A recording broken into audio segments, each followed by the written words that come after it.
Bienvenue sur Fragile, le podcast qui raconte l'île de Porquerolles aujourd'hui à travers le regard et le portrait d'hommes et de femmes qui l'habitent, l'aiment et la font vivre.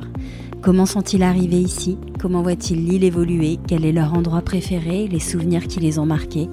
Écouter les habitants raconter Porquerolles, c'est entrer dans l'intimité de l'île, lieu d'histoire, d'inspiration artistique, de diversité biologique, de contrastes et de paradoxes. Un endroit précieux et fragile. Je suis Ingrid Blanchard et je reçois aujourd'hui Marie-Joséphine Declercq. Bonjour Marie-Joséphine, tu es correspondante au Var Matin, membre du comité de rédaction de Porquerolles Info. Tu es très investie dans la vie associative de l'île. Tu donnes des cours de gym, t'occupes de la chorale, participes au groupe de théâtre et pratiques l'aquarelle à tes heures perdues. Pour commencer Marie-Joséphine, est-ce que tu pourrais te présenter et me dire en quelques mots où tu es née, où tu as grandi et quel a été ton parcours jusqu'à ton arrivée à Porquerolles? Je suis née à Aix-Haute-Volta, qui s'appelle le Burkina Faso maintenant. Je suis arrivée à 14 ans à Paris. Donc Paris, c'est mon village, mon second village. Qu'est-ce que je peux dire d'autre? Que j'ai fait des études de gestion, que je suis passionnée par la lecture, enfin par le livre en général. Et puis que j'ai beaucoup voyagé, ne serait-ce que par le métier de mon mari. Donc on a fait l'Afrique, des séjours en Afrique, en Nouvelle-Calédonie. Donc qui dit Nouvelle-Calédonie ni les antipodes et donc dit une ouverture au monde. Et donc comme il y a 24 heures d'avion pour y aller, ça veut dire qu'on visite les pays d'à côté, la Chine, l'Australie, la Nouvelle-Zélande, le Vanuatu, le Fidji, etc., etc. Des îles aussi, puisque c'est des îles aussi. La Nouvelle-Calédonie c'est une île aussi. Alors est-ce que c'est là où le virus de l'île m'a attrapé, des îles m'a attrapé? Je ne sais pas. Mais à tout état de cause, pour revenir à Porquerolles, la première fois que je suis venue à Porquerolles, c'était en 1983. Donc tu vois, ça date pas d'hier. Et par un bateau, parce que c'est une île, on l'aborde. Quand on l'aborde en bateau, c'est très particulier, parce qu'on l'aperçoit au loin.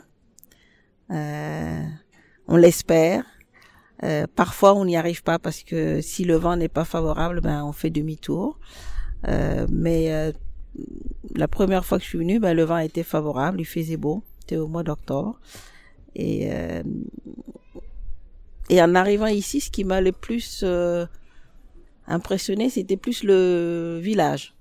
Alors, j'arrivais dans un petit village, donc comme je suis née aussi dans un village, donc voilà, donc ça ne m'a pas déplu. Après, on est revenu régulièrement en bateau pour des vacances. Donc, le premier lien, c'est plutôt un lien avec le port. Parce que le port aussi, c'est un village, en quelque sorte. Parce que ça, c'est le premier village où tu croises que j'appellerais moi les Porquerolais du bord de mer. C'est-à-dire, c'est ceux qui ont un lien, qui arrivent à Porquerolles. Parce que d'abord, c'est une île, il y a une lumière, il y a une beauté, mais qui ne sont pas au village. Ils sont au port. Ils viennent au village faire des courses. Ils connaissent le village. Ils côtoient les villageois, mais ne sont pas dans leur intimité. Mais pour moi, ce sont aussi des Porquerolais. Alors, comme notre bateau était dans le golfe de Saint-Tropez, donc la destination Porquerolles était la destination favorite. Porquerolles et Porquerolles était vraiment la destination privilégiée à chaque vacances. On y venait été comme hiver, particulièrement en hiver, parce que l'hiver est un moment particulier sur l'île aussi. On a une impression qu'on a une île, que l'île est à soi, c'est-à-dire qu'on la partage pas avec beaucoup de monde. Et donc on se dit tiens, c'est aussi c'est à moi. Alors que ce n'est pas la même chose quand on aborde l'île en été. Par exemple, l'île est à tout le monde en été, mais en hiver, et particulièrement quand il y a la tempête. Quand il y a une tempête et qu'il n'y a pas grand monde dans les rues, pas un chat dans le village. Quand on traverse le village, il n'y a pas un chat. Alors on se dit, tiens, on est seul au monde. Alors surtout en arrivant de Paris aussi, on a une impression, comment dirais-je, peut-être une impression de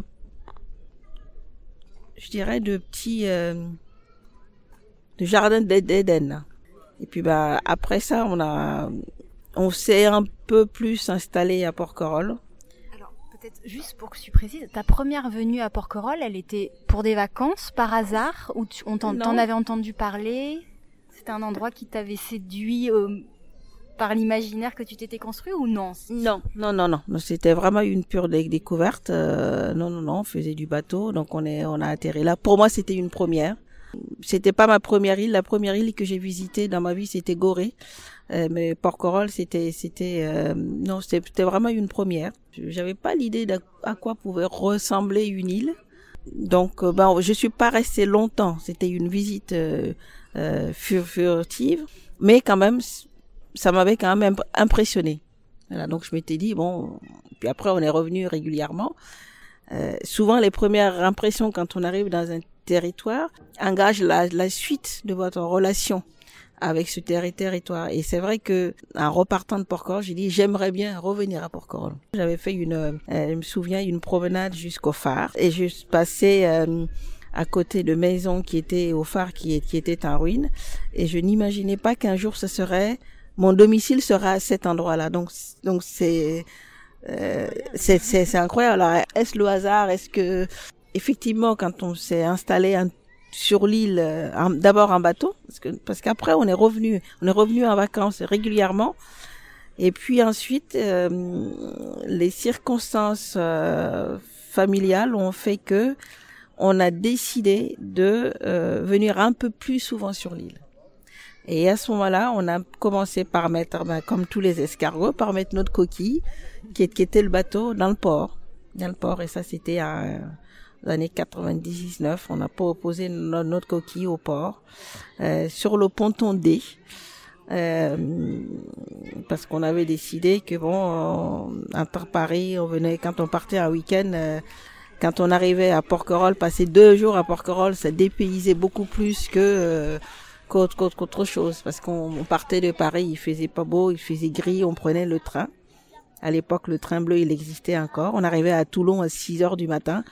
Et on prenait une méhari, c'était l'époque où on n'avait pas de problème pour trouver une place de parking à la Tour Fondue. Et on garait la méhari et puis on traversait et on retrouvait le bateau et au bout de 2 jours, on reprenait la dernière navette et on retournait à Paris, mais on s'était ressourcé pendant 2 jours parce qu'on avait respiré, on avait pu marcher dans une nature préservée.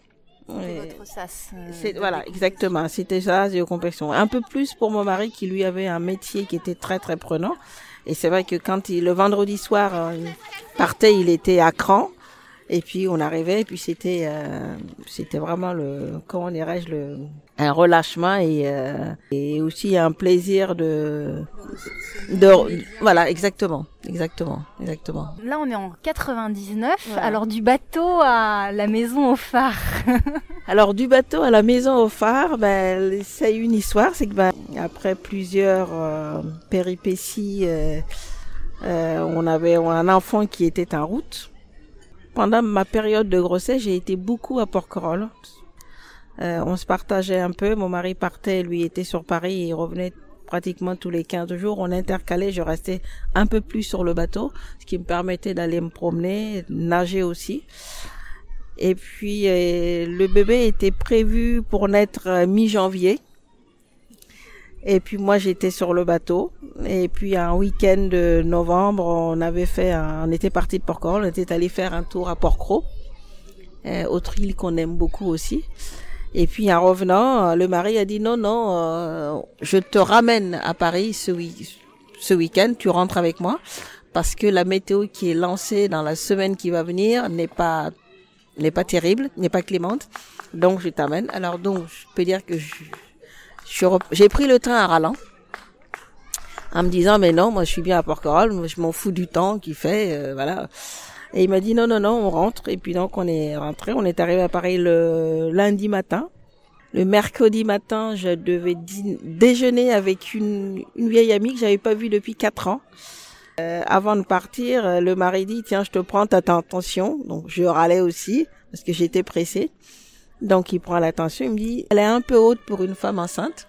J'étais enceinte de 7 mois. Donc, il me dit, écoute, si dans ton déjeuner, tu trouves 5 minutes, ce serait bien que tu passes à l'hôpital pour une petite vérification. Chose que j'ai faite à reculons aussi, poussée par l'ami qui me dit, allez, vas-y, attends, plaisante pas avec ça. Bon, bref. Donc, j'arrive à l'hôpital à 6 heures. L'infirmière, elle me reprend l'attention, elle me dit, oui, bon, effectivement, elle est un peu haute. Mais on vous garde en observation. De toute façon, vous allez accoucher chez nous, donc il y a pas de problème. Demain, vous pouvez partir demain matin. Donc, qu'est-ce que je fais? Je téléphone au mari en disant, on me garde en observation. À son grand étonnement, je lui dis, mais demain matin à 8 heures, bah écoute, tu viens me chercher. Et puis je suis ressortie de la maternité 5 semaines après. Il est né prématuré il y a 2 mois, 1 kilo, prématuré 2 mois d'avance, 1,5 kg. Et moi, j'ai été renvoyée en réanimation pendant 13 jours à Cochin. Voilà. C'était pas mal d'être entrée de Porquerolles. Voilà. Donc, après, on revoit les choses, mais c'est vrai que les toubibs m'avaient dit que même si j'étais partie de mon domicile, c'était pas certain qu'ils auraient pu me sauver. Voilà. Le mari était bien inspiré. Donc le mari, il n'a pas fait de médecine, mais il était bien inspiré. Donc au bout de 5 semaines, je suis rentrée avec les francs, je suis sortie avec les euros, comme je dis, mais avec un bébé dans les bras. Et à ce moment-là, dans le couple, on s'est posé la question de savoir quelle sera notre vie avec cet enfant qui est arrivé en avance, dans des conditions un peu dramatiques. Et là, le mari a décidé qu'il allait mettre un peu un terme à sa carrière. Bon, une belle carrière quand même, puisqu'il était dans une direction générale. Mais il a dit non, j'ai 50 ans, il y a un enfant qui vient d'arriver. C'est peut-être une sonnette. Et donc, il faut l'écouter. Et donc, on a décidé de faire une pause. Et à ce moment-là, on s'est donné 2 ans il s'est donné 2 ans pour arrêter de travailler et qu'on parte. Donc, on est venu s'installer de plus en plus à Porquerolles. Porquerolles était déjà la destination en vue? Oui, parce qu'au bout des 5 semaines, c'est très très curieux, au bout des 5 semaines de ma maternité, quand je suis sortie avec ce bébé dans les bras et la question du mari était dit, qu'est-ce que tu veux faire? Et je dis, je voudrais dormir. Et dormir, pour moi, c'était revenir au bateau. Et donc, on est revenu au bateau. On a ramené un bébé au bateau qui faisait 2,2 kg. Et on a atterri au bateau. Et donc, donc c'est vrai que tout le monde disait, on était étonnés parce que m'avait pas vu avec un gros ventre. Tu revenais avec un bébé tout petit. Voilà. Mais le bateau, encore une fois, on est arrivé à Porquerolles et ça a été le bonheur aussi. Et puis même après quelques mois, quand les débuts de bronchiolite ont commencé, le pédiatre nous a confirmé en disant, si vous voulez sauver cet enfant, foutez le camp de Paris. Donc effectivement, Porquerolles est devenue la destination qui s'imposait. Alors donc du coup, on s'est installé sur le bateau. Et après, sur le bateau, ça commençait à être un peu étroit. Alors, on a commencé à chercher ce qu'on appelle un cabanon qu'on a trouvé. Mais on a trouvé aussi parce que des gens de l'île, en particulier quelqu'un qui a été le grand-père adoptif de mon fils, très très important, le pêcheur Robert des Iglioli, qui était assis sur son banc, que mon fils a choisi. Parmi tous les anciens qui étaient assis, il a choisi Robert. Alors que c'est quelqu'un qui n'a pas eu d'enfant. Il a été le grand-père. Et un grand-père à la hauteur. C'est-à-dire un grand-père qui parlait aux gamins, pas comme on parle à un bébé, mais qui lui racontait des histoires d'adultes. Qui lui a transmis. Qui lui a transmis. Il y a beaucoup d'émotions parce que c'est vrai que c'est très drôle quand vous arrivez dans un village et que vous retrouvez des liens, enfin un lien. Et c'est vrai qu'on a tendance à dire que les jeunes sont un peu rébutés par les personnes, par les anciens, mais il allait discuter avec lui. Et même quand Robert est passé de l'autre côté, en EHPAD, quand il revenait un week-end de son lycée, il allait le voir, il allait discuter avec lui. Et ça fait partie des rencontres très fortes, spontanées, mais qui arrivent rarement. Et parfois même avec un partage d'émotions que parfois même dans votre propre famille, vous pouvez pas vivre. Vous pouvez pas vivre. Je comprends. Voilà. C'est une famille choisie, quoi. C'est une famille choisie. Et ça, Marie-Joséphine, tu penses que c'est quelque chose qui n'a pu être vécu par ton fils et par vous-même, par extension, qui pouvait se vivre que sur l'île? Tu penses que c'est quelque chose de propre à l'île, ces liens qui peuvent se tisser Je sais pas si c'est propre. C'est peut-être propre à l'île, mais l'île est un village aussi. Cette relation, elle a pu se vivre aussi parce que quand vous arrivez sur une île, et toutes les îles ont ce problème, c'est qu'on vous observe. Donc, ce qui fait dire à beaucoup que non, les gens sont très distants. Non, quand vous arrivez sur une île, on vous observe. Et pourquoi on vous observe? C'est parce qu'on voudrait savoir est-ce que vous allez rester. Vous allez rester, c'est est-ce que vous allez partager notre quotidien. Voilà. Et donc je pense que le fait de partager non seulement le quotidien, mais pas le quotidien quand tout est facile. Quand vous arrivez à Porquerolles au mois d'avril et que vous allez vers l'été, c'est très facile. Il y a le soleil, il fait beau, enfin les plages, la nature est belle, il y a rien qui est difficile. Mais partager quand les gens ou quand le village est confronté à un problème, quand il n'y a pas de navette et que vous partagez ça, donc ça veut dire aussi que vous ne partagez pas que le bon côté, c'est-à-dire que vous partagez tout. Et à ce moment-là, je pense que le regard est peut-être différent. Enfin, je le pense, peut-être que je me trompe, mais je le pense. Alors, est-ce que cette rencontre peut être possible ailleurs? Oui, elle peut l'être aussi. Alors, elle est peut-être un peu plus difficile à trouver parce que dans une ville, par exemple, on est pris par la vitesse, on est pris par le travail, alors qu'à Porquerolles, il y a une période pour ça aussi. C'est une des périodes que je préfère, c'est l'hiver aussi. C'est l'automne et l'hiver parce que c'est la période où on a le temps aussi de se voir. Passer du temps avec les gens. Et même pour l'île aussi, c'est aussi la période, je pense, pendant laquelle l'île aussi se ressource. Mais elle se ressource, la nature se ressource, mais les hommes se ressourcent aussi. Parce que vivre à l'année sur l'île, il y a des périodes qui sont plus pesantes que d'autres, qui sont plus, par exemple, moi qui vis à l'année, je trouve la période estivale très difficile à vivre. La saison que tu préfères justement, c'est l'automne et l'hiver? Moi, je préfère l'automne et l'hiver parce que je trouve que on apprécie, voilà, on a le soleil, voilà, nous sommes au soleil. Alors, au mois d'août, on serait pas sur ce banc. Non. Tu vois, et on regarde la place, on dit, mais ils ont bien fait sur ce place-là. Donc, c'est ma saison préférée, oui. L'automne et l'hiver, oui. Ouais. Sur Porquerolles, en tous les cas.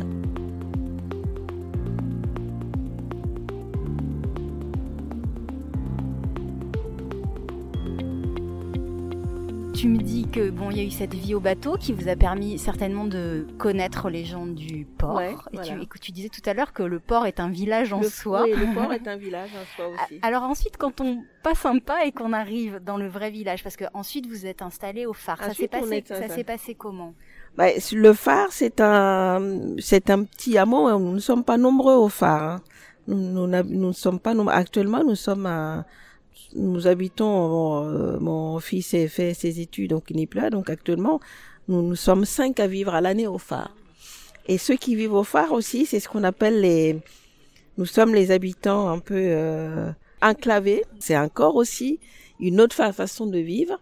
C'est-à-dire qu'on est isolé, un peu comme quand on est au Langoustier, quand on est à Notre-Dame, quand on est au phare, nous sommes des habitants enclavés, mais c'est un enclavement de choix. C'était important d'être un peu plus loin du centre du village pour vous?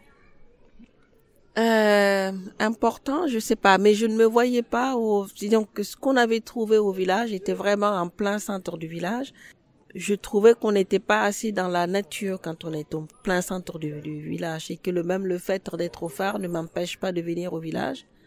Donc quand je pars de chez moi, j'ai plusieurs chemins comme à Rome pour arriver au village, j'ai plusieurs chemins. Ça semble incroyable ce que tu dis parce que vous arrivez quand même de Paris et tu me dis que le centre du village de Porquerolles n'est pas assez nature. Ah ben non, c'est pas assez nature parce que en fait Porquerolles, on choisit aussi Porquerolles pour la nature. C'est-à-dire qu'on choisit pas quand on est quand on est friand de shopping et quand on dit bon bah tiens, voilà, on choisit pas, on choisit Porquerolles parce que c'est aussi une île qui vous remet au centre de la nature. Chose qu'on a tendance qu'on oublie ou qu'on peut pas avoir quand on est en ville. Et bon, quand on arrive ici, on a la chance, on a à la fois la campagne, on a la mer, on a la campagne. Donc, c'est quelque chose d'exceptionnel, je trouve. Et les gens qui habitent au village vont se promener chez nous, au phare. Donc, quelque part, je ne regrette pas. Oui, c'est un très bel endroit. C'est un très bel endroit. Après, il faut certainement réfléchir quand on vient au village. Alors, qu'est-ce qu'on a à faire? Qu'est-ce qu'on a à faire? Bon, bien sûr qu'on a à faire. Bon, bien sûr que le village, mais c'est un but. On vient pour faire les courses, pour faire les activités. Mais c'est pas loin. Contrairement à ce que les gens pensent, il y a 2 kilomètres. Et donc, souvent, les gens me disent, mais alors, c'est loin. Je dis non, ce n'est pas loin. Le retour est un petit peu plus loin. Le retour, peut-être, mais encore que le retour, il y a tellement de choses. Un chemin ne montre pas la même chose à l'aller et au retour. Donc, je vois pas les mêmes choses. Selon l'heure, c'est pas la même chose. Et par exemple, une chose dont je trouve dont on ne se lasse pas, c'est quand le dernier bateau s'en va et qu'on couche le soir quand on remonte. Quand on remonte vers le coucher de soleil et là, à travers les oliviers, à travers les figuiers, à travers la nature, je dis mais ça n'a pas de prix. Alors je me dis est-ce que si j'étais dans une maison au village, est-ce que je le verrais ça? Est-ce que non? Alors que là, je rentre chez moi, mais je profite aussi de la nature. Et il y a une lumière qui me rappelle aussi les lumières de la Nouvelle-Calédonie, parce qu'en Calédonie aussi, la luminosité, c'est une île qui est très très belle aussi. Et ça, la luminosité, quand t'arrives le soir ou le matin avant, entre 6h30 et 8h, on ne voit pas la même chose, on n'entend pas la même chose. Il y a des choses qu'on voit qu'on ne voit plus. Donc non, jusqu'à présent, alors c'est sûr, j'ai pas de problème de mobilité pour l'instant, mais non, le choix du domicile, non, 1000 fois. Tu n'as pas encore cédé au vélo électrique. Non, j'ai pas encore cédé au vélo électrique. D'abord pour plusieurs raisons, parce que je me dis que j'ai peut-être encore un peu le temps. Et secondo, comme je donne des cours de gymnastique et que dans ces cours, c'est pas des cours, je ne suis pas prof. Je dis toujours, c'est de la gymnastique intuitive. C'est-à-dire garder son équilibre, garder la mobilité qui est vraiment essentielle quand on vieillit. On fait pas de la gym pour maigrir, on fait de la gym pour savoir se récupérer quand on tombe, etc., etc. Donc je me dis, c'est de la gym douce. C'est de la gymnastique. Elle est pas elle est pas si douce que ça. Elle est intuitive. C'est-à-dire les gestes de tous les jours, comment l'utiliser en fait de manière à pas se faire mal. Et donc je me dis que j'attends encore un peu pour le vélo. Parce que pour l'instant, j'arrive encore à remonter, je remonte, c'est pas loin le phare. Donc je résiste. Et puis aussi c'est peut-être aussi d'une manière écologique aussi, parce que j'ai une voiture aussi que je n'utilise pas. La voiture, on fait 2 pleins par an. J'utilise très très peu, notamment parce que je me dis quand tu es sur un vélo électrique, ça va très vite, donc il y a des choses que je vois pas. Déjà sur le vélo simple, il y a des choses qu'on ne voit pas quand on descend très vite. Là, par exemple, pour venir te rejoindre, j'ai pris un vélo, donc je suis descendue, j'ai foncé. Donc c'est un peu donc je résiste au vélo électrique. La marche reste encore, je pense. Oui, et la marche, oui. Et la marche, et parce que quand vous marchez à Porquerolles, vous pouvez sortir des sentiers battus, vous pouvez faire un détour pour aller observer un arbre, aller observer un truc. Alors le vélo, ça suppose qu'il faut poser le vélo, faut garer le vélo, alors que quand on est à pied, je trouve qu'on accède vraiment à cette nature qui est qui même pour la défendre, c'est nécessaire de la regarder. C'est vrai que ça s'y prête réellement. Enfin, ici, il y a de quoi s'arrêter. Il y a de quoi s'arrêter. Alors, tu parlais de ton investissement donc pour le club de gym de Porquerolles. Tu es très investi dans la vie associative de l'île. Pour toi, c'est important ce tissu associatif. Qu'est-ce que ça symbolise pour toi et pour les Porquerolais? Est-ce qu'il y a une forme d'engagement qui va au-delà de ce que tu peux faire pour faire vivre le village?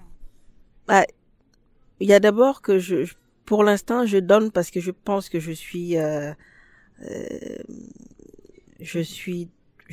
heureuse, je suis bien dans mes pompes, comme on dit. Et donc, je veux voilà, parce que on ne donne que, vous pouvez pas donner quelque chose, c'est pas quand vous êtes mal que vous pouvez, on partage, que quand on partage dans la joie. Quand vous êtes joyeux, il faut le partager. Et donc, et je me dis aussi que je suis dans un village et que ça implique aussi, peut-être aussi un peu un don de soi. Peut-être, est-ce que c'est peut-être une façon de rendre aussi, peut-être que ce que le village m'a apporté, c'est peut-être ça. Qu'est-ce que tu t'investis donc pour la gym, dans la troupe de théâtre également, lire à Porquerolles? Tu peux nous parler de tous tes engagements associatifs? Non, mais l'engagement associatif, c'est vrai qu'on n'est pas nombreux. Donc, d'abord, quand je suis arrivée, il y avait la gymnastique quand on s'est installé. Et donc, il y avait Maïté qui donnait des cours de gym. Et donc, moi, je suis allée pour assister à ces cours de gym. Et donc, j'avais trouvé l'idée essentielle qu'on soit à deux. C'est-à-dire de façon à ce que quand il y en a une qui manque un peu, qui ne peut pas être là pour le cours, qu'on annule pas le cours. À un moment donné, Maïté, elle a arrêté parce que fallait qu'elle s'occupe un peu de son époux qui n'était pas très bien. Et donc, moi, j'ai trouvé que c'était dommage qu'on arrête cette activité. Qui permet de rester au village, de ne pas avoir à prendre la navette. Mais ce qui m'a le plus motivée, c'était aussi parce que dans cette gym, il y avait des femmes de l'île qui allaient depuis longtemps. Et parmi ces femmes, il y en avait une qui commençait à avoir des problèmes de santé.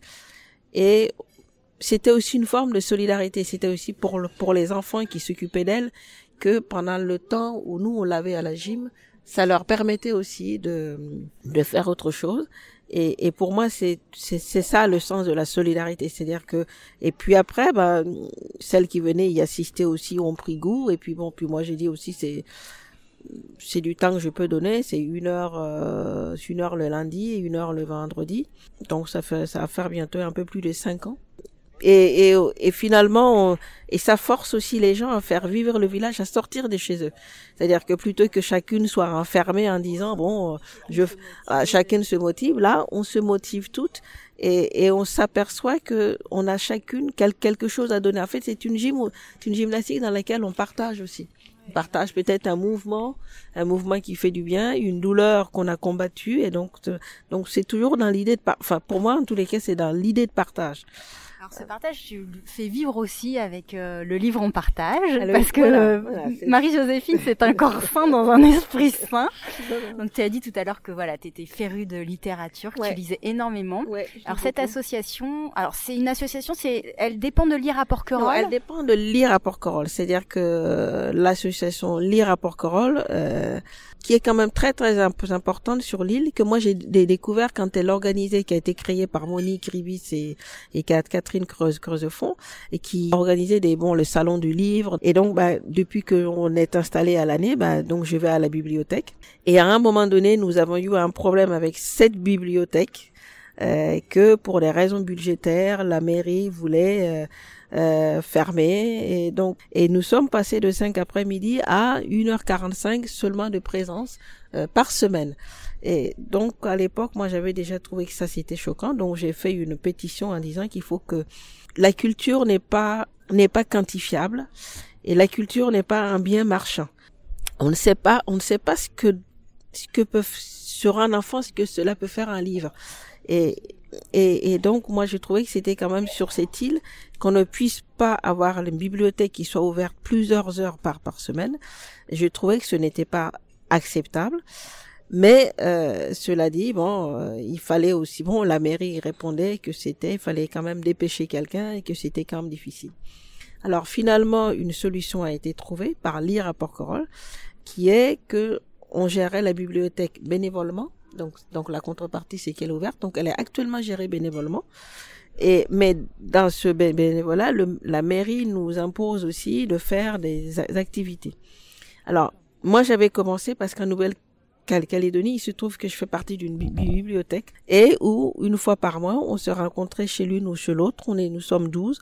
Et dans l'année, on arrive à lire pratiquement tous les prix. On arrive à lire des livres, mais énormément de livres, parce que chacune voyageant, on rapportait un livre, soit d'Australie, Nouvelle-Zélande ou de Paris. Et je trouvais que cette bibliothèque qui faisait tourner cette activité de bibliothèque qui faisait tourner des livres où on partageait ce qu'on avait aimé d'un livre, c'était pas mal. Donc j'avais commencé à la mettre en place et donc on faisait soit chez Gilou nous accueillait les après-midi une fois par mois. Et puis après je suis passée à la bibliothèque parce que c'était un endroit neutre et puis ça permettait aussi de faire venir d'autres personnes et de se dire que c'est pas non plus inintéressant de faire une activité de partage de livres dans une bibliothèque au milieu des livres. Et donc cette activité, elle continue. Elle me tient à cœur. J'aimerais continuer à la développer parce que c'est un thème par mois autour du roman, du vécu et du roman. Pour l'instant, j'ai des adultes. L'ambition étant peut-être de faire venir un public jeune aussi, parce que je trouve que même des enfants peuvent discuter de livres qu'ils ont lus à leur niveau. Nous allons être 3 à récupérer l'association Lire à Porquerolles et que donc le livre. Ça va faire du boulot encore. Ça va faire du boulot et donc l'ambition est de refaire vivre le livre, mais auprès des jeunes générations. Auprès des jeunes générations, ouais, vraiment.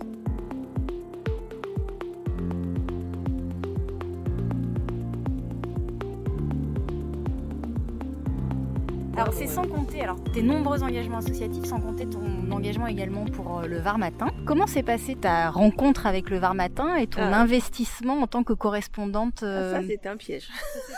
Oui, non, je me suis fait piéger. C'était un piège. Non, c'est un piège parce que Monique Ribis a été correspondante de Var Matin pendant 8 ans. Et puis Monique aime bien faire les choses, mais bon, elle n'aime pas faire les choses à moitié. Puis un jour, elle me dit, Marie, toi qui aimes bien parler avec les gens, qui est sociable, qui t'intéresse, qui est beaucoup impliqué dans le village, est-ce que tu veux pas reprendre là? J'ai dit non, Monique, moi non, je sais pas faire, je saurais pas faire. De toute façon, j'ai pas le temps, je veux pas le faire. Bon, mais elle est revenue à la charge parce qu'elle sait ce qu'elle veut. J'ai beaucoup résisté. À la fois j'ai pensé la décourager en disant écoute, pendant 1 mois on va faire un binôme, c'est-à-dire qu'à chaque fois que tu rédiges un article, moi je rédige aussi de mon côté puis que je te l'envoie comme ça, tu verras que franchement je peux pas. Voilà, c'est pas non, ça ne marchera pas. Et puis non, et puis au bout d'un moment elle m'a dit mais Marie, non, ça va très bien, tu peux.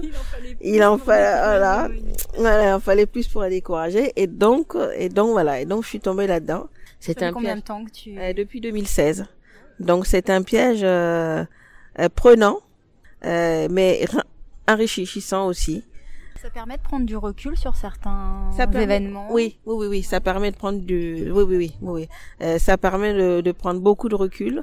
Ça permet aussi peut-être parfois d'influer peut-être sur certaines choses, même si c'est à petite échelle. Je me dis mais peut-être que ça sert quand même à quelque chose parce que la presse fait peur. La presse peut influencer et qu'il y a aussi des moments de rencontres qui sont très forts. Voilà. Tu es la seule correspondante pour Porquerolles ? Je suis la seule correspondante pour Porquerolles et c'est un endroit privilégié parce qu'il se passe toujours beaucoup de choses à Porquerolles.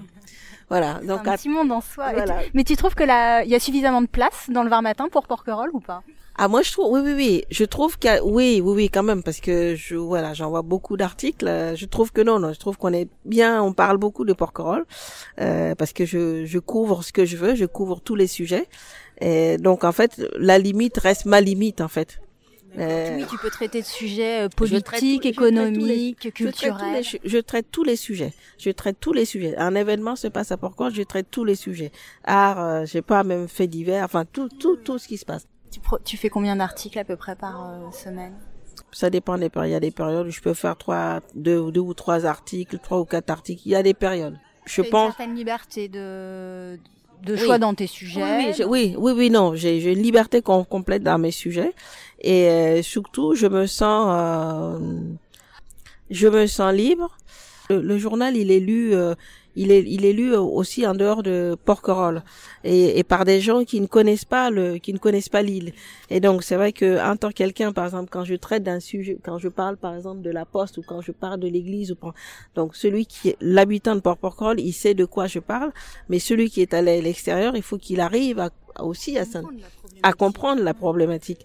Et donc cette problématique, par exemple, elle n'est pas toujours comprise.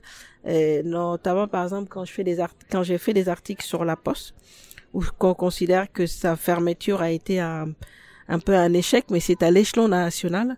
Peut-être parce que les gens n'ont pas compris. La particularité insulaire, tu penses? Oui, la particularité insulaire, parce que quand vous êtes sur le continent et qu'un bureau de poste ferme, les conséquences sont, bien sûr, elles sont, je dirais pas qu'elles sont pas moindres, mais c'est-à-dire que si vous prenez le bus ou que vous prenez votre voiture, vous allez à la Poste d'à côté et donc vous pouvez faire les choses. Ici, c'est une île, donc la fermeture de la Poste, ça veut dire la perte d'emploi, ça veut dire aussi quelque part fermer une porte pour l'avenir, parce qu'on ne sait pas, est-ce que dans 10-15 ans, qu'est-ce qui peut se passer? Est-ce que la population de Porquerolles ne va pas doubler? Parce qu'une île, c'est en dents de scie. Et le bâtiment, il était amorti. Il existait, l'outil existait. Moi, je trouvais que, même en tant que client, pas en tant que correspondant, mais en tant qu'habitante, en tant que client, en tant que mère de famille, je pensais que il y avait moyen peut-être de le préserver. Alors bon, bien sûr, on a transformé en agence communale, mais ok, aujourd'hui on a une municipalité qui est engagée, mais est-ce qu'on peut le demander à la prochaine municipalité? Est-ce que si le maire change demain, qu'est-ce qu'on va avoir? C'est-à-dire que c'est pas pareil. On avait les personnes âgées. Je trouvais que c'était une personne âgée, quel que soit son état de mobilité, passe par exemple de l'épicerie à la Poste, à l'église, au tabac, à la boulangerie. C'est ça qui fait la vie du village. Et c'est ça aussi qui attire le touriste. C'est pas simplement un parc qu'on ouvre, c'est aussi un village.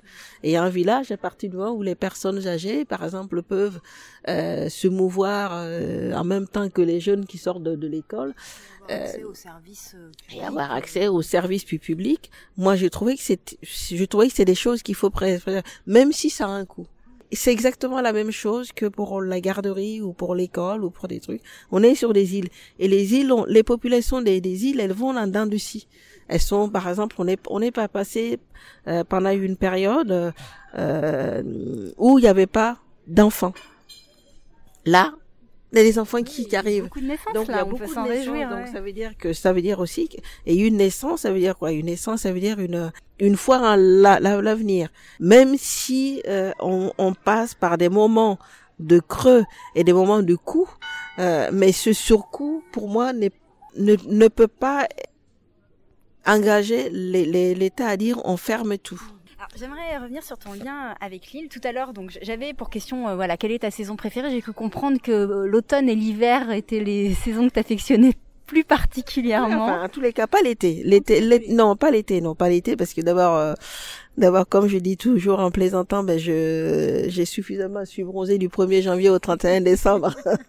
Donc, je n'ai pas besoin de soleil. Il y a le printemps, le début de printemps qui est sympa parce que c'est la renaissance de la nature, mais la période vraiment donc que j'aime pas du tout sur l'île, et donc pendant des années d'ailleurs on n'était pas là l'été, on fuyait l'été. Est-ce qu'il y a un lieu sur l'île que tu affectionnes tout particulièrement ou plusieurs endroits? Il y a plusieurs endroits que tu préfères. Il y a plusieurs endroits. Il y en a plein, mais est-ce que je dois les dire? Parce que c'est des lieux secrets. T'es pas obligé de les dévoiler. Non, pas dévoiler. Mais peut-être des lieux peut-être plus empruntés que tu aimes bien. Non, il y a des chemins, il y a des chemins, par exemple, ça ramène encore à là où j'habite, mais toute la côte sud de l'île, quand on part mais il y a la côte sud, il y a l'autre côté aussi, mais par exemple, quand on vient au village et que le vent souffle très très fort, plutôt que de prendre la route directe, on passe par ce côté sud.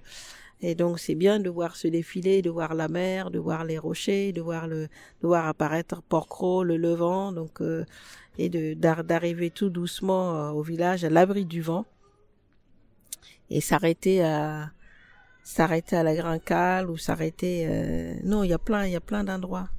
Oui, il y a plein d'endroits. Et selon l'heure et la lumière. Bon, et alors c'est aussi des endroits qu'on aime beaucoup parce que pour observer les étoiles, parce que le ciel est magnifique à Porquerolles. Le ciel, il y a deux endroits parce que pour observer le ciel, il faut être dans un endroit où il n'y a pas de lumière. Alors quand vous êtes au milieu de la mer, par exemple, en bateau, c'est aussi exceptionnel, mais quand vous êtes au phare, vous avez le ciel, vous avez la beauté du ciel, vous avez le halo du phare qui tourne. Je trouve qu'une fois dans la vie, il faut aller voir ça. Et mon mari au Chevreau, au Chevreau partout mais s'éloigner de la lumière. Et les petits enfants, faire marcher, amener un enfant en promenade dans la nuit.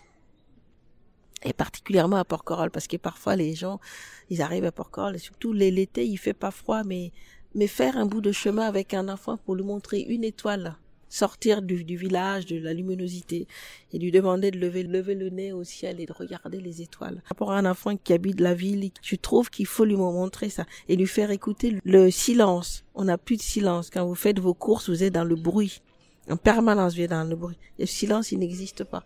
Mais la nuit, par exemple, de se taire et d'écouter le bruit de la nuit. Et même d'écouter même son propre cœur battre. Et on peut apprendre ça à un enfant. Je trouve que pour moi, si Porquerolles, je dirais, c'est l'île aux enfants.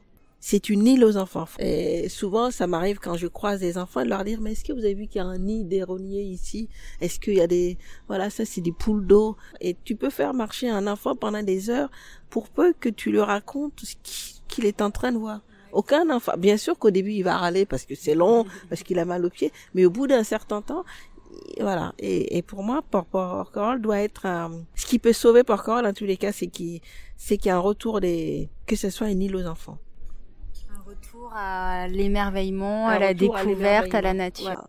Est-ce que tu aurais un souvenir ou une anecdote marquante que tu as vécue sur l'île, que peut-être tu n'aurais pas vécu ailleurs, ou peut-être une anecdote toute simple qui te vient comme ça à l'esprit? Une anecdote, il y en a plein. Alors le brûle-pourpoint comme ça, il faut que je le trouve. Une anecdote, ce serait peut-être un peu sur c'est vrai que quand tu arrives à Porquerolles, je disais que les Iliens qui sont là, ils observent. Ce qui étonne souvent les gens qui arrivent de Paris et qui pensent que les gens qui vivent sur l'île, c'est des gens qui sont parce qu'ils vivent sur cette île ou parce qu'ils sont pas sortis, sont des gens simples. Non, c'est des gens qui ils disent rien mais ils observent. Et dans cette observation, il y a par exemple, je me souviens au début, il y a les champignons. Alors, est-ce que quand tu arrives ici, que personne ne t'a montré où se trouve le champ de champignons, tu as du mal à le trouver? Ils observent un peu, est-ce que tu vas trouver, est-ce que tu vas comprendre Alors peut-être que parce que venant d'un village ou venant aussi peut-être d'une civilisation où on sait chercher dans la forêt, j'ai étonné beaucoup de gens en trouvant les coins de champignons.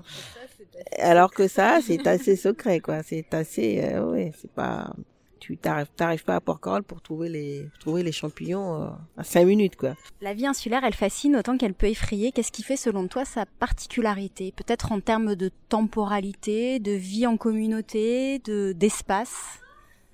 La vie insulaire, oui, elle est plus compliquée que la vie sur le continent, ça c'est sûr. Parce qu'on est sur une île, ça peut être à la fois le paradis, ça peut être aussi, ça peut s'apparenter à une prison quand on n'a pas la possibilité parfois de temps en temps de sortir de cette île.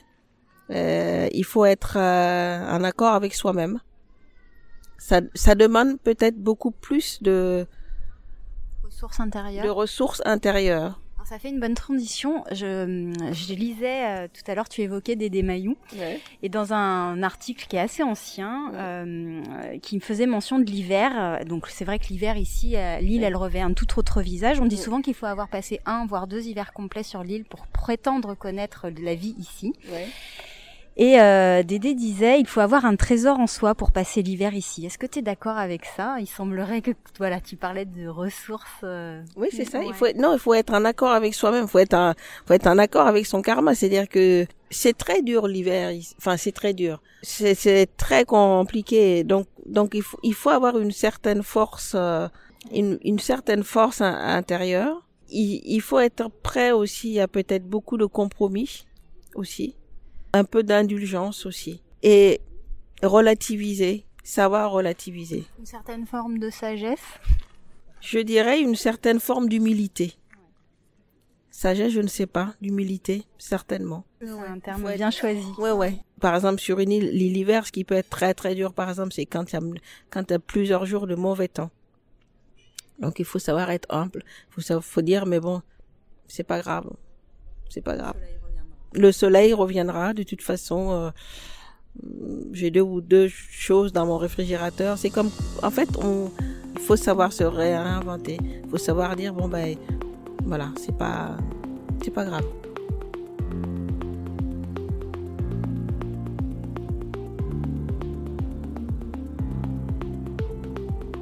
Quels sont pour toi les grands enjeux de Porquerolles dans les années à venir? Les grands enjeux, c'est simple, c'est où Porquerolles devient un parc d'attractions, ce qui à mon sens est peut-être un tout petit peu le cas, c'est-à-dire qu'on entend des gens qui arrivent à Porquerolles parce que soit ils ont vu une publicité, soit ils ont vu une annonce et un truc comme ça, et donc qui arrivent à Porquerolles comme ils arriveraient dans un parc.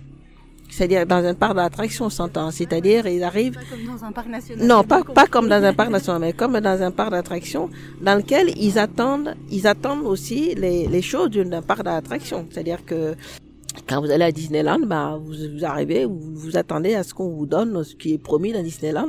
Parce que, on s'aperçoit surtout qu'il y a des gens qui ne savent pas ce qu'ils vont trouver. Voilà. La difficulté vient du fait que j'ai comme l'impression que l'île, souvent, elle est vendue. Bien, c'est une très belle île, hein. Je veux dire, elle est très très belle. Alors pour en avoir vu beaucoup, y compris les îles tahitiennes, y compris la Corse, y compris la Calédonie, Porquerolles, c'est une île exceptionnelle. Mais des familles entières débarquent sur l'île, ils savent pas où aller, ils savent pas comment aborder l'île, et ils viennent comme dans un parc. La vente touristique de l'île est peut-être pas faite correctement. C'est-à-dire que je pense qu'il faut vendre la nature. C'est-à-dire que vous arrivez sur une île, oui, il faut prendre. Moi, je dis toujours quand je croise des gens qui disent on sait pas où aller, je dis mais installez-vous sur une terrasse, prenez un café, regardez la place ou traversez le village à pied, quitte à faire demi-tour pour revenir louer un vélo. Mais ça peut pas être dans la précipitation. Un couple qui arrive ici ou des jeunes qui arrivent ici qui louent des vélos et qui partent, on en croise plein qui savent pas quoi faire, ils savent pas où aller, mais qu'est-ce qu'il faut. On dit mais qu'est-ce qu'il faut voir? Mais je dis mais il faut tout voir, qu'est-ce qui est beau? Mais tout est beau. Je veux pas dire la plage d'argent elle est belle, la langue aussi est belle. Donc il y a et aussi peut-être une information sur la géographie de l'île. L'île a une aberration géographique en ce sens que toutes les plages sont au nord. Oui. Alors quand vous êtes 350 dans le bateau, que votre obsession est d'arriver sur l'île, donc vous n'écoutez pas ce qui est dit, vous regardez pas ce qui est par exemple sur les écrans, et donc vous arrivez sur les plages, et quand on vous donne la carte, la plupart des gens retournent la carte, parce que c'est pas normal. Donc vont au sud pour trouver les plages. Alors quand vous dites à une famille non, si vous allez au sud, vous allez trouver que des falaises escarpées, et ils vous regardent en disant mais non, c'est pas possible. Alors donc comprendre la géographie des lieux et prendre le temps. Je pense que c'est déjà un très bon conseil parce qu'en effet, on voit beaucoup de gens qui se perdent à la première intersection. C'est ça, exactement. Alors que bon, c'est pas. J'ai dit mais traverser le village à pied. Pour ça que moi je rêve que le village, que ce soit dans l'été, que ce soit piétonnier, même quand prendre son vélo, pousser son vélo et traverser le village. Déjà, j'ai dit, mais déjà, vous voyez où vous allez manger. Et vous prenez le temps de lire une pancarte. Quand vous allez à la plage d'Argent et que vous les récupérez aux lagunes, on dit, mais où est-ce que c'est la plage? Je dis, mais il suffit de regarder. Donc, tout est marqué, il faut prendre le temps. Donc, je pense alors, mais je ne sais pas si c'est possible d'informer correctement une foule. Je sais pas. Après, il y a peut-être un phénomène de société, d'envie de consommation trépidante, de tout faire, de cocher sa case, quoi. Oui, voilà, donc peut-être que c'est pas comme ça qu'il faut découvrir l'île. Moi, je pense pas non plus. Moi, je pense que c'est les gens d'une journée, c'est difficile. C'est pour ça que moi je dis quand je croise les gens, je dis mais le mieux c'est de venir saison creuse. Ouais. C'est ça. Moi je dis toujours le mois d'août, mais le mois d'août est un enfer dans tous les lieux qui sont touristiques. C'est-à-dire quel que soit l'endroit, vous allez à Capri, vous allez à Budva, vous allez n'importe quoi, c'est pareil en Croatie, n'importe où vous allez, Turquie, partout. Dans les lieux touristiques, l'été est un enfer. Et l'information du touriste est très très difficile puisque on veut l'attirer dans un lieu, c'est commercial, on vend un lieu. Mais une fois qu'on y est, comment choisir? Voilà, une fois qu'on y est, comment aborder? Donc peut-être la question à se poser, c'est qu'est-ce que je vais faire à Porquerolles? Voilà. Et l'appréhender avant d'arriver. Alors. Je voulais évoquer avec toi l'ouverture de la Fondation Carmignac. Ton installation ne s'est pas faite sans questionnement et problématiques soulevées au sein de la communauté porquerolloise. Ouais. Comment toi donc cette année, j'ai trouvé en tout cas que le climat était un petit peu plus apaisé autour de la Fondation. Ouais. Comment toi tu as vécu l'installation de la Fondation Carmignac et est-ce que tu penses que c'est une bonne chose pour l'île? Ah ben moi je l'ai attendu vivement. Alors peut-être que c'est peut-être ma vie de Parisienne qui parle parce que c'est vrai que quand on vit en Provence, l'offre culturelle elle est là, elle existe, elle existe. Elle est peut-être pas aussi variée qu'à Paris, mais elle existe. Mais elle est difficile à appréhender parce que ça veut dire que vous voulez aller à Toulon, vous devez aller à Aix, vous devez aller à Hyères pour voir des choses. Alors qu'à Paris, vous avez tout, la culture vous vient à la figure parce que vous n'avez même pas besoin de vous déplacer partout, tout est culture. Et donc, oui, moi je l'ai attendu vraiment avec beaucoup d'impatience, beaucoup de joie. Et effectivement, il y a eu des questionnements parce que les gens ne voyaient pas où Carmignac allait. C'est-à-dire que très peu de gens croyaient au projet. Vraiment. Très peu de gens ont cru au projet. Et moi-même, je suis encore très étonnée du résultat et agréablement surprise, très heureuse que ce soit la première année ou cette année. Moi, j'ai trouvé qu'il y a des choses à voir, c'est un lieu de promenade, ça fait partie des lieux dans lesquels j'aime beaucoup aller. Tu y vas plusieurs fois dans la saison? Ah oui, j'y vais plusieurs fois dans la saison. Oui, je me retiens même. Ne serait-ce que parce que bon, je fais de l'aquarelle aussi, donc je suis sensible aussi. Mais c'est vrai que c'est un lieu magnifique et voilà. Pour qui aime l'art. Et je trouve que c'est un endroit qui a été apaisé. Je l'ai dit, j'ai dit à Charles quand il y a eu l'ouverture, j'ai dit vous avez le lieu est apaisé. C'est un lieu qui a été apaisé. Et le système qui consiste à dire aux gens de visiter cet endroit les pieds nus qui a un peu déboussolé dans un premier temps les gens, c'est tout simplement un retour au sens aussi, c'est-à-dire la sensation quand vous êtes pieds nus sur le sol n'est pas la même chose que quand vous êtes en chaussures. C'est même indépendamment d'un problème de propreté, c'est un problème de sensation. C'était une façon de s'ancrer dans le territoire de l'île aussi. C'est aussi une façon de s'ancrer dans le territoire de l'île. Beaucoup de porquerolles qui partent. Ouais, exactement. Et je trouve ce lieu magique parce que quand vous sortez du village, quand vous partez vers la Courtade, mais vous faites la sortie du village et vous prenez un chemin, vous traversez une forêt et tout d'un coup vous débouchez dans un lieu dans un espace, vous avez le jardin, vous avez l'intérieur, vous avez moi je trouve ça bon, c'est un lieu que je connaissais avant que ça devienne un musée, puisque ma belle-fille s'y est mariée en 2007, mais je trouve ce lieu ouais. Et bien intégré. Oui, bien intégré. Mon seul regret, c'est qu'il y ait eu une période de fermeture. Ça c'est ouais, ça c'est un regret. Mais c'est-à-dire du lieu?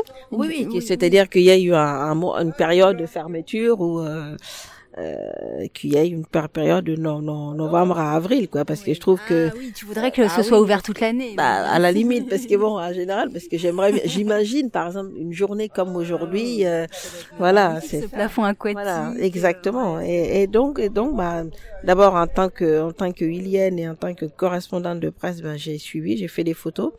Je passe mon temps à faire des photos. T'as suivi les lives à la villa, toutes les, tu vois, l'animation qu'il y a eu sur la place avec les danseurs, Johan Bourgeois. Voilà, c'est ça. Johan Bourgeois, moi, j'ai trouvé ça superbe. Je l'ai couvert pour Varma Matin.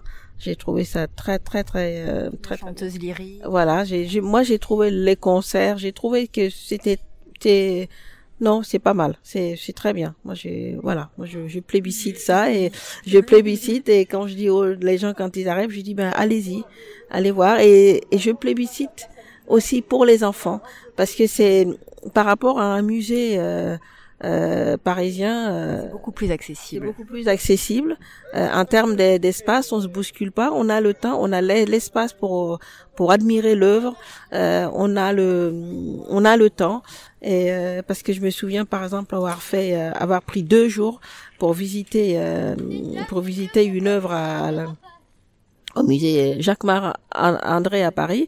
Le premier jour avec mon fils, on a fait la queue pendant 1h 3/4, on n'a pas pu. Et le lendemain, on est revenu et pour voir les œuvres, on se bousculait, on était vraiment voilà. Et là, il y a un système de régulation. Un système de régulation. Alors bien sûr, il y a des gens qui bien sûr que l'art contemporain n'est pas suscite un peu des interrogations, mais moi je trouve qu'il y en a pour tout le monde. On peut y aller pour l'art, on peut y aller pour la nature. Encore une fois, la nature est présente. Et je trouve que là, ils sont en train de réaménager le jardin. Et c'est fabuleux de se promener dans le jardin et de voir les arbres fruitiers qui sont arrivés, les figuiers replantés, les oliviers. Ça évolue très vite en plus. Voilà, et ça évolue très très vite. Donc moi, c'est un lieu...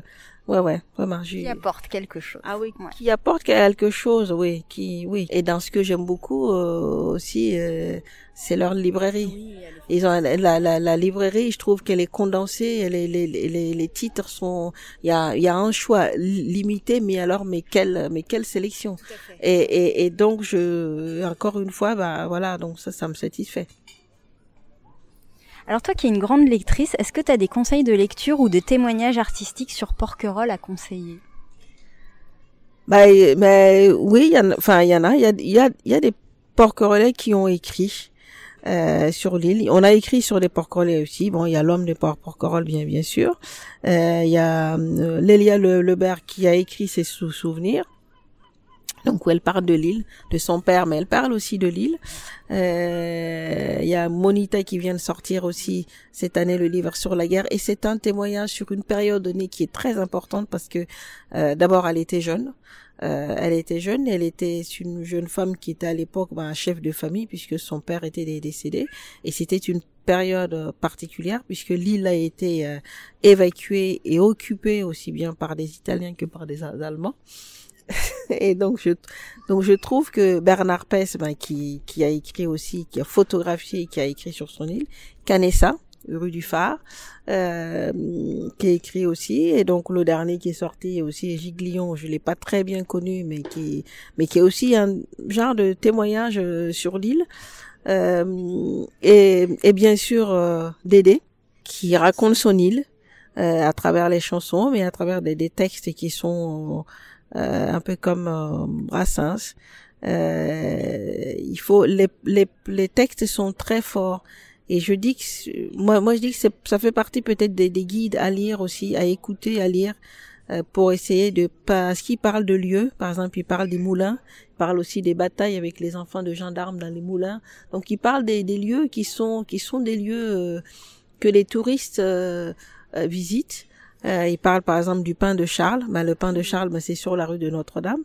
Grâce à Dédé, j'ai pu, quand j'ai croisé le couple présidentiel sur le chemin, leur dire, à tel endroit, il y a un endroit qui est symbolique pour les Iliens, qui est le pain de Charles. Et ce pain de Charles, on a vécu un moment assez fort en 2012. En 2012, les villageois, on est allé replanter ce pain de Charles. Et donc, ça avait été un moment très très fort. Et j'avais fait des photos parce que j'aime beaucoup faire les photos parce qu'une photo ça dit beaucoup, ça dit aussi des choses, ça fige aussi des moments, ça mémorise aussi des moments. C'est pas un livre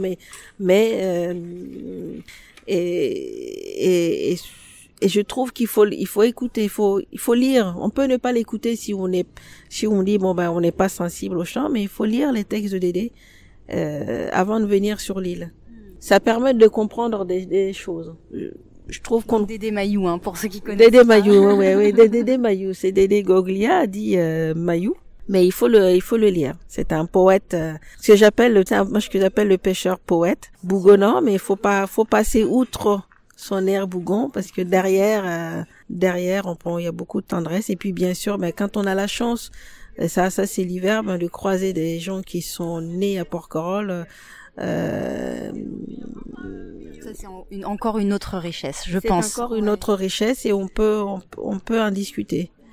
On peut en discuter parce que bien sûr, moi je suis pas là depuis longtemps, donc j'aurais pas la prétention de dire que je connais l'île. Je vis à l'année sur l'île, j'observe l'île, mais c'est un village qui ressemble à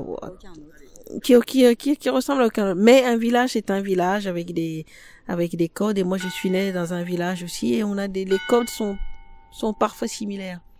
Et il y a surtout des gens très riches que vous ne croisez qu'au hasard parfois d'une rencontre particulière. Absolument. Mais j'aime bien que tu aies justement fait une digression, en tout cas que tu aies répondu à mes questions sur des conseils de lecture en terminant sur les rencontres, parce que finalement, je trouve que par les rencontres et par les témoignages des gens, on découvre bien des choses qui ne sont pas écrites et qui sont parfois même indicibles. Oui, et tout n'est pas écrit. Je pense même que souvent l'essentiel n'est pas écrit. Alors il me reste 2 questions. Alors c'est la question difficile, et en plus il y a Marco qui arrive, alors c'est une question qu'il aime bien puisqu'il l'a posée quand il est arrivé c'était un porc-and-roll, je crois. Quelle est ta définition du porquerolais? Écoute, moi je trouve que le porquerolais, c'est celui qui aime déjà l'île, qui partage le quotidien de l'île, qui accepte l'île comme elle est, c'est-à-dire l'île et les Iliens comme ils sont, c'est-à-dire avec leurs qualités, leurs défauts. Et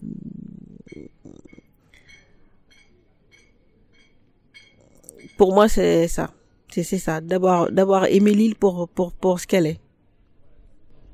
D'abord. Je pense que c'est une belle définition. Alors c'est ma dernière question. Quand on évoque Porquerolles, on parle d'écrins, de joyaux de la Méditerranée, de la perle des îles d'or. Un peu à la façon d'un portrait chinois, quel serait selon toi l'objet ou l'image la plus évocatrice de Porquerolles? Quand tu es loin de l'île, qu'est-ce qui t'évoque l'île? À quoi tu penses en premier quand tu penses à l'île et que tu es loin du territoire? Quand je suis loin du territoire, je pense encore à la luminosité, à la lumière, et peut-être à des chemins. En particulier? C'est les chemins secrets. Les chemins secrets. En particulier, oui, le chemin, le chemin quand tu pars quand je pars pour rentrer à la maison et tu montes et juste avant les lagunes, tu prends à gauche comme si tu allais à l'Indienne. Et à ce moment-là, tu remontes au phare par là et quand tu te tournes et que tu regardes sur ta droite, t'as les montagnes qui sont au loin. La montagne n'est pas loin et c'est un paysage qui est vraiment et selon l'heure et selon le jour, c'est magnifique. Il y a aussi quand tu passes derrière les vignes de Perzinski Et tu as aussi au-dessus, quand tu traverses les vignes, tu vois des choses, tu vois des paysages que j'essaye. À chaque fois, je fais une photo, mais à chaque fois, je suis déçue parce que la photo ne rend pas la beauté de ce que je vois. Et donc ça m'énerve un tout petit peu.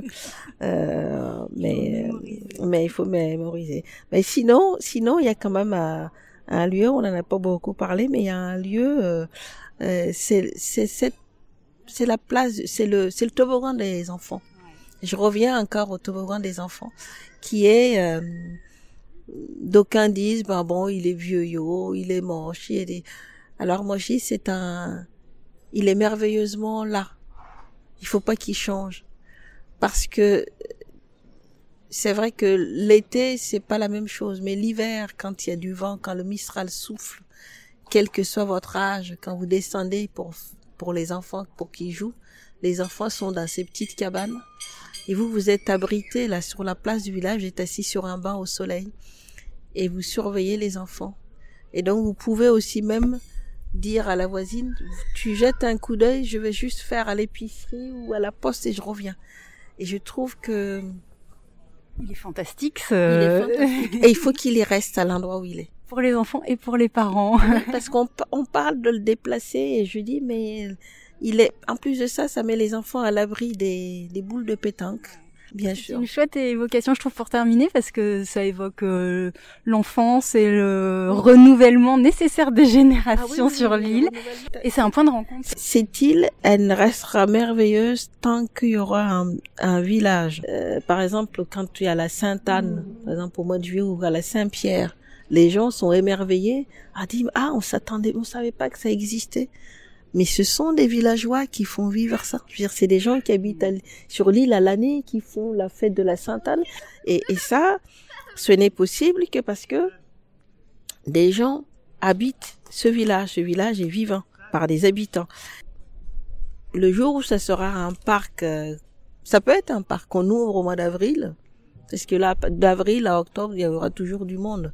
Mais est-ce que ça suffit? Je crois que non, sinon on serait pas encore en train de parler là. Voilà. Est-ce que ça suffit? Est-ce que pour faire une île, est-ce qu'il suffit simplement d'ouvrir? Est-ce que ça? Non, je crois qu'il faut faire. C'est ça. C'est ça. Quand on est un jeune couple, quand on découvre l'île, on dit j'aimerais bien revenir ici quand j'aurai un enfant. C'est souvent la phrase que j'entends le plus. J'aimerais revenir avec un enfant. Et c'est bien de voir un enfant trotter ici. Il y a pas de voiture sur la place. Ça, c'est exceptionnel. Mais ça a un coût. Faut que ça reste. On va rester sur cette note-là, Marie-Joséphine. Merci infiniment pour cet échange. Merci à Marie-Joséphine pour son témoignage sincère et sensible. Pour retrouver toutes les notes de l'épisode, rendez-vous sur fragileporquerolles.toutattaché.com. Si ce n'est pas déjà fait, vous pouvez toujours vous abonner au podcast Fragile sur Apple Podcast, Google Podcast ou toute autre plateforme d'écoute. Cela vous permettra d'être notifié des nouveaux épisodes tous les 15 jours. Et si cet épisode vous a plu, surtout, n'hésitez pas à en parler autour de vous. Pour les détenteurs d'iPhone, si vous voulez apporter un vrai coup de pouce au podcast, laissez un avis 5 étoiles sur Apple Podcast avec un petit commentaire. C'est la meilleure manière de le soutenir et ça me fait toujours infiniment plaisir de vous lire. On se retrouve très vite. À bientôt!